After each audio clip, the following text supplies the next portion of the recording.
Hello and welcome back to Planescape Torment Enhanced Edition with me, Bardon, the Nameless One, Dakon, Anna and Mort. And the reason why the game is paused now is because the Dark Fiend actually did show up, and when we moved, he actually spawned in up on the steps, and when we moved he spotted us, so we're about to fight him now. So let's get this fight done. Nice way to start the episode. I'm hurt. Oh, I hope he doesn't lose his memories this time. Nice. Done. Let's go down and fight it then.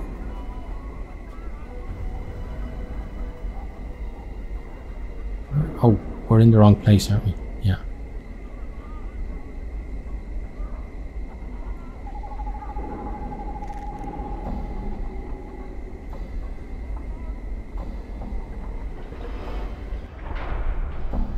Okay, let's go there. Let's hope it's still there. Alright. But I want Mort to fight it first. Goldward, also known as Wanker City. Anna with her colourful language again. Oh, we've gone the wrong way, I think so. Yeah, down this way. So we'll check what's over there later. Why don't you come over here? That's where we last saw it.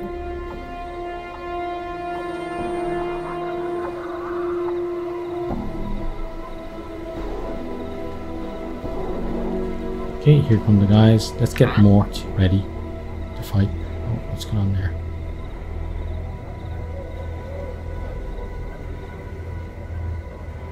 For some reason, the camera wouldn't move around there. Okay. Okay, where are you, Mr. Fiend? There. Good as done. Okay, attack that.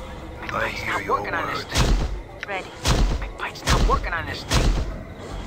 Okay. What? My bike's not working on jaw. It's hanging out working on this thing. Could you give me a hand here? Bike's not working on this thing. Oh, he's gone. Oh, that's hitting him as well.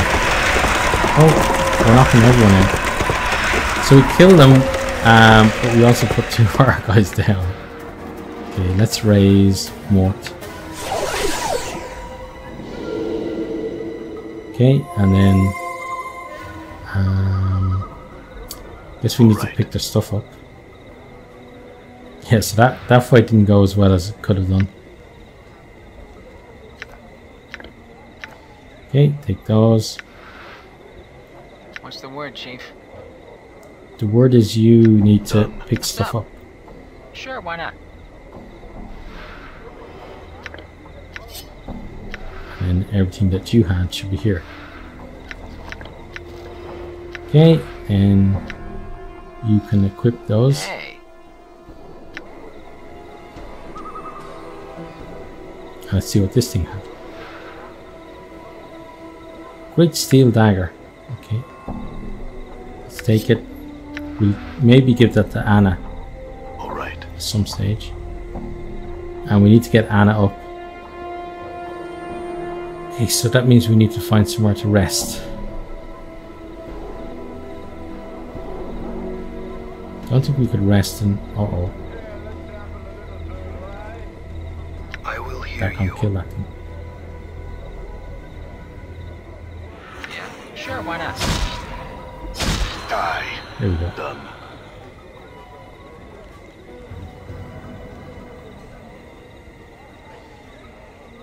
Okay, let's head in here. Wonder, can we rest in his house? No, we can't. Okay.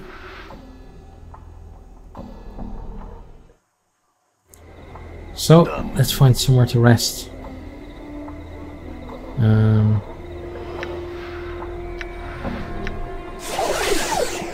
Oh, he could raise twice. Okay, that's good. So we don't have to worry too much about that.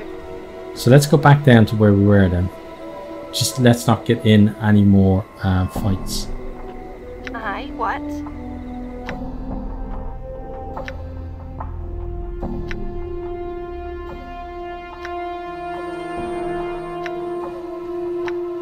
Where's all... She had more stuff than that.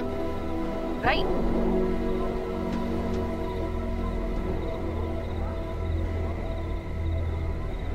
There has to be another pile of stuff here. I'm gone. Or maybe it's gone now because we went somewhere and came back out. Okay. So let's bandage people up.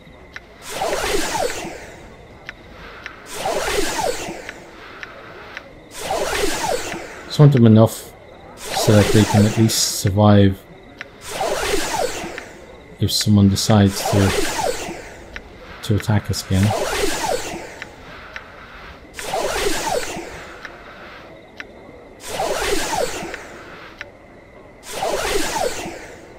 Okay, that'll have to do Right. until we find ourselves some more. In all things.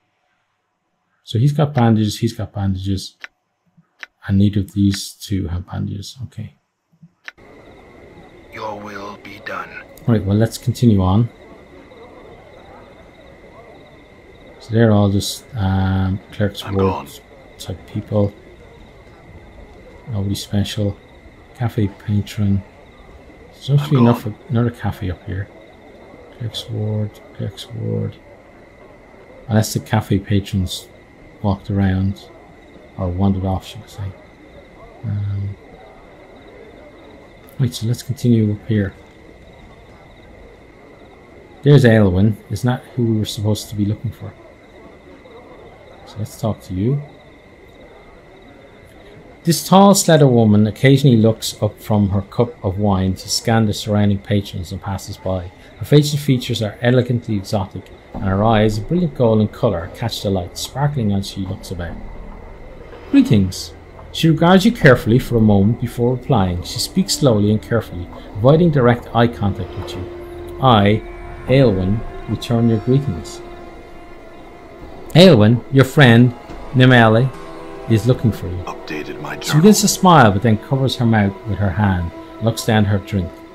I, Aylwin, am most pleased to hear of Nimele. Might I, Aylwin, persuade you to tell her of this place? Yes, I'll do that for you. Updated my journal. She looks at you directly and, for just the briefest of moments, before she casts her eyes back down to her drink, you sense you are awash with a warm, comfortable feeling, pure happiness.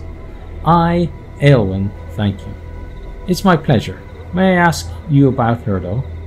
Aylwin nods slowly. The way she speaks and what her words do, how...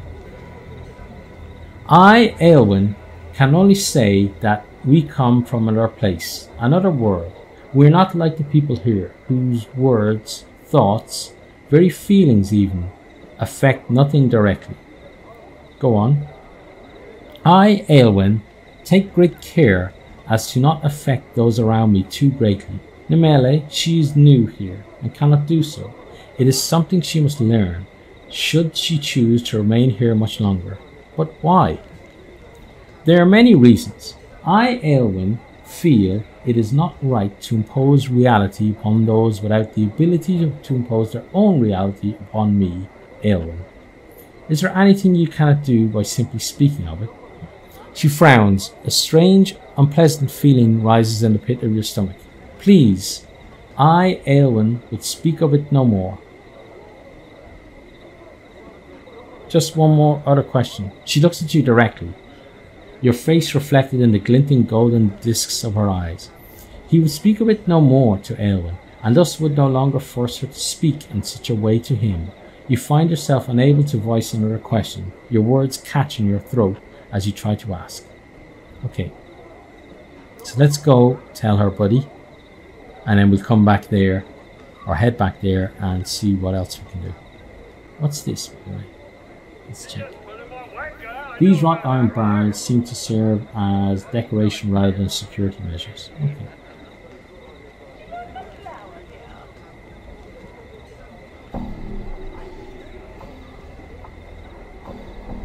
That's the harlot. Here we go, there's the melee.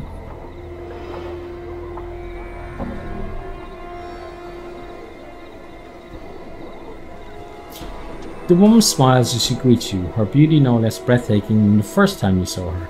Nemele held her breath as the stranger approached her. Had he found Aelwyn? She wondered. I found Aelwyn. She was looking for you too. Updated my journal. Nemele's lips form a perfect smile, and infectious happiness radiates from her, clinging to you like sweet-smelling warmth.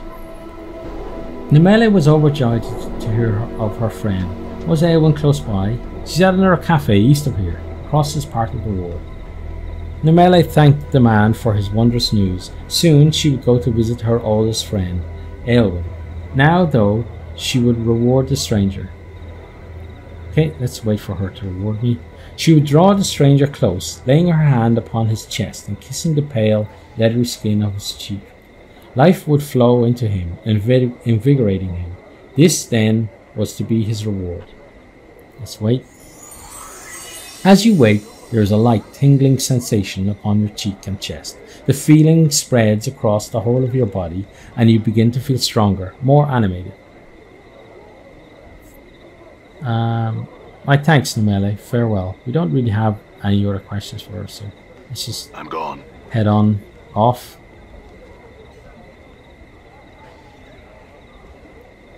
So we have to get all the way over here and see if there's anyone else. So we got something there we could maybe check out. We want to check out if there's anyone else who looks like they'd be interesting to talk to. These are all Harmonium officers. They're patrons, okay. So here's Aelwyn, patron. Goldward, also known as Wanker City. Cafe patron. Okay, can we go? We can go behind there. Patron.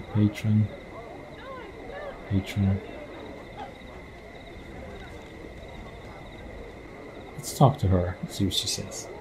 Just out of curiosity. This finely attired woman is relaxing here, enjoying the outside air, while sipping a beverage purchased from the nearby cafe. Greetings. Her eyes widen slightly as she takes your appearance in.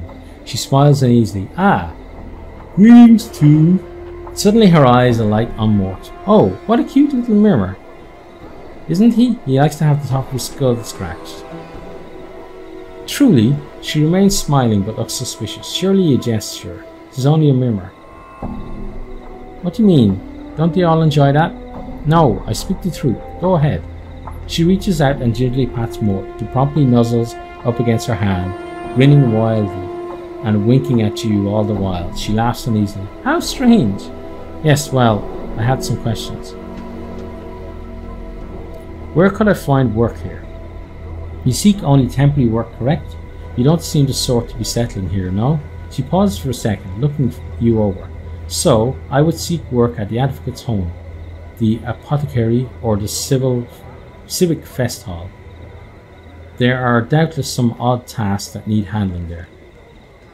That's all I wish to know. Farewell. So we can't get anything from the Advocate because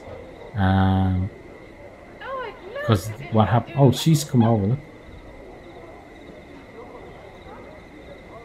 Let's head in here. But because what happened with his daughter. Okay, so she's a citizen. You're a named character, and you're a sensei. Okay. Let's talk to you. So it's Pestle Kiln. You see a well-eyed fellow whose skin seems to ride and ripple across his entire body. He's smacking his chapped lips with a blotched tongue. As you watch, his right eye moves independently of his left, focusing on you. A second later, the left one flicks to look your way, then reverts to its original position. The right eye blinks. A strange gurgling comes from his throat. Greetings. The man gives a lopsided grin and points at himself with his right thumb. Pestle, I'm called the alchemist. He points at himself again, this time with his left index finger. The name's Kiln. Need you something?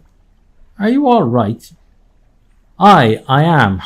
His throat convulses for a moment, then relaxes. A large green glowing pustule suddenly bursts from the side of his neck. Something you needed then, sir? Gah. His throat clenches again, and a wave of quivering flesh swallows the blistering green pustule back beneath the skin of his throat. He coughs violently for a moment and seems to relax. Phew. May I ask what happened to you? The left eye rolls upward in exasperation. The right eye looks askance. Too much to drink. Too much of what, though? Potions. I drank too many potions for... His mouth slides down beneath his chin. His left nostril forms another one. The most I ever drank, that's for certain. Of polymorphin they were, and brewing. In limbo. Anything I could do to help? The man's eyes turn inwards, looking at each other, then back to you. Dunno, he shudders. The mouth below his chin moves up to envelop the one his nostril formed. This sort of thing happens quite often. We can't seem to help but sample the stock. If you find a way to help, the two of us would be grateful. So there's two of them, and we have like a potion of division. I had another question. If I find a way, I'll let you know. Half of his mouth curls downward into a frown. He shakes his head. Work in the stockroom all day, I do. Gark. He shudders violently suddenly. A third eye pops open over the bridge of his nose. The left one shifts sideways as the new eye takes its place. I speak only of the store, sir. That said, the skin of his face seems to eat the new eye, and the left one returns to its old location. The old engineer in the foundry tells me I need to get a sample of my blood and skin for his machine to work. I need you to do that for me. A scraping, very well. His right hand takes up a razor blade, his left a wide-mouthed bottle. He removes some section of skin from your forearm, placing it into the bottle along with a small quantity of your blood. He then takes some gauze over you, tapes some gauze over your wound, or places, sorry, and hands you the bottle. You need anything more, sir? Yes, I wanted to purchase something. Actually, I want to maybe sell something, but it doesn't look like you're the buying kind at the moment.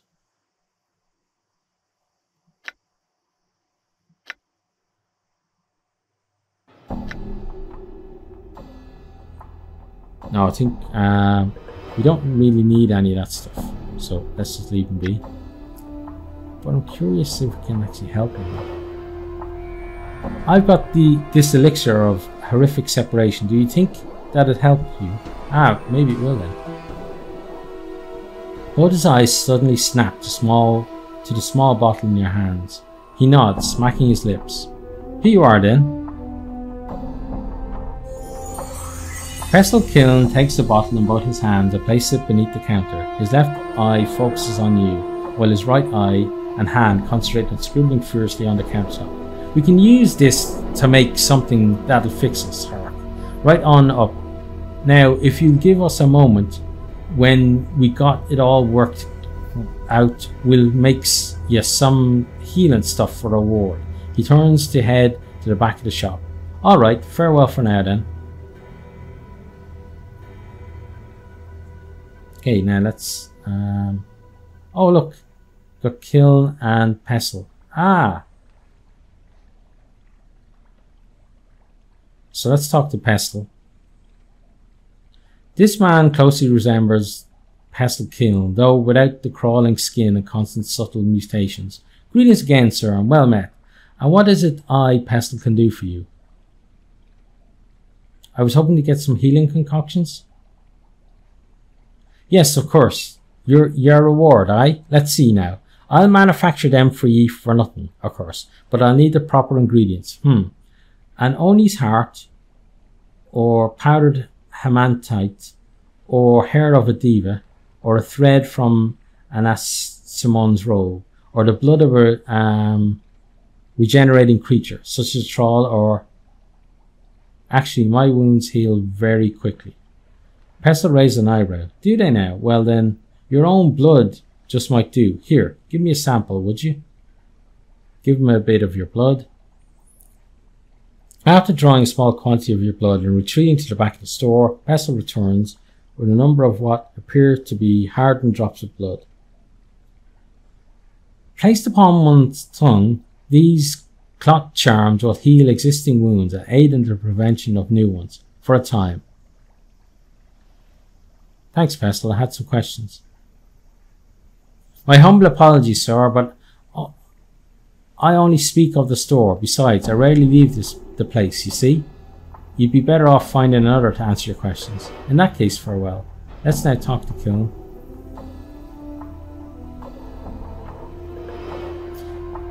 The man's face closely resembles Pestle Kiln, though without the crawling skin and constant limitations. Greetings again. The name's Kiln. Need something? I had some questions. I work in the stockroom all day, I do. I'm no good to ask questions of. In that case, farewell. Okay, so let's leave those guys. And looking at the time, actually, it's time for all of us to leave. We need to set up camp now. So from he's fatigued. Okay, so from me, Dakon, Anna, Mort, Pestle, and Kiln, it's goodbye, and we really do hope to see all of you next time. Thanks for watching this video. I hope you enjoyed it. If you did, maybe you'll hit the subscribe button there on the right and check out some other videos here on the left.